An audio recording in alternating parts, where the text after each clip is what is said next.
கர்த்தருடைய பரிசுத்த நாமத்துக்கு மகிமை உண்டாவதாக. 1 பேதுரு 3:12 இப்படியா சொல்லுது, கர்த்தருடைய கண்கள் நீதிமான்கள் மேல் நோக்கமாயிருக்கிறது, அவருடைய செவிகள் அவர்கள் வேண்டுதலுக்கு கவனமாயிருக்கிறதுன்னு சொல்லி. ஒரு சின்ன பையன் விளையாண்டுட்டு வீட்டுக்கு திரும்பி வரும்போது அந்த இருட்டாயிருது. வழியில ஒரு மின்சாரம் இல்லாத ஒரு வழியில அவன் வரும்போது அவன் பயந்துகிட்டே வரான். ஆனா திடீர்னு தூரத்துல அவனுடைய அப்பா ஒரு டார்ச் லைட்டோட நிக்கிறத அவன் பாக்குறான். உடனே அவனுக்கு ஒரு நம்பிக்கை வருது, என் அப்பா என்னை கவனிச்சுட்டு தான் இருக்காரு, நான் பாதுகாப்பா தான் இருக்கேன் அப்படிங்கிற ஒரு நம்பிக்கை அவனுக்குள்ள வருது. அதே போலதாங்க தேவன் நம்ம ஒவ்வொரு நாளும் கண்காணித்து கொண்டுதான் இருக்கிறாரு. அவரு நம்மளை பாதுகாத்து கொண்டுதான் இருக்கிறாரு.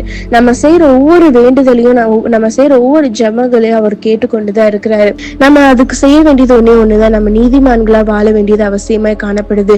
அதுக்கு நீதிமான்களா இருக்கணும்னா முதலாவது ஒவ்வொரு நாளும் அவரை தேடக்கூடியவங்களா காணப்படணும். ஒவ்வொரு நாள் அவருடைய வார்த்தையின்படி நடக்க வேண்டியவங்களா நம்ம காணப்பட வேண்டியது அவசியமா இருக்குது.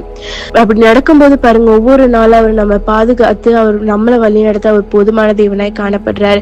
நம்ம அவரோட வழியில் நடந்தா அவர் எப்போது நம்ம இருப்பாருங்க. நம்மளுடைய ஜெபத்தை அவர் கேட்க அவர் போதுமான தேவனாய் காணப்படுகிறார். கர்த்தர் தாமே உங்களை ஆசீர்வதிப்பாராக. ஆமென்.